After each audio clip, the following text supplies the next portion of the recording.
today's news headline is corridors discussed without Rohingya representatives are not breaches of security, but cages of confinement. Details of the news.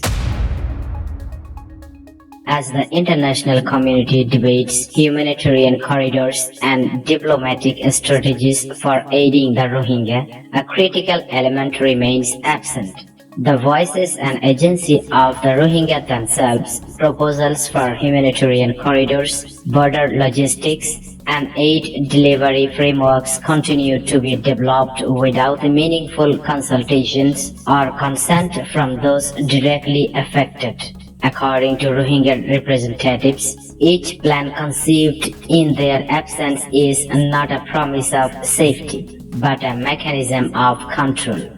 A recent proposal backed by the United Nations and conditionally accepted by Bangladesh aims to establish a humanitarian corridor in Myanmar's Rakhine state. While presented as a step towards stability, the initiative has sparked anxiety among displaced Rohingya families. Their concerns stemmed not from diplomatic posturing, but from lived experiences marked by persecution and betrayal. History has shown that excluding Rohingya voices from peace and repatriation efforts leads only to deeper cycles of displacement and suffering. Since 2017, over 75,000 Rohingya have fled to Bangladesh following a brutal military campaign in Myanmar involving systematic killings, sexual violence, mass arson, and forced expulsions. These atrocities, described by the United Nations as acts of genocide, which are the most recent in a long history of state-led violence against the Rohingya, including previous purges in 1978 and 1991.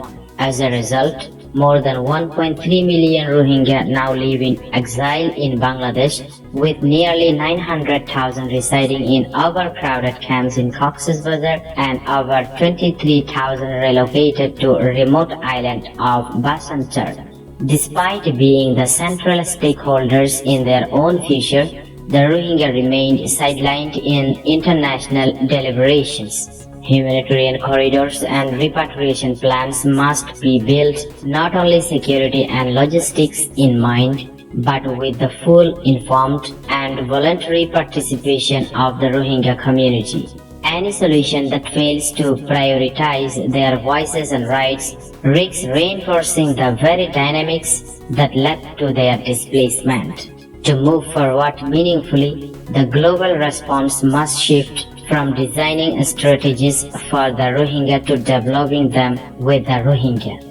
Only through inclusion, accountability, and respect for their dignity can sustainable and just outcomes be achieved.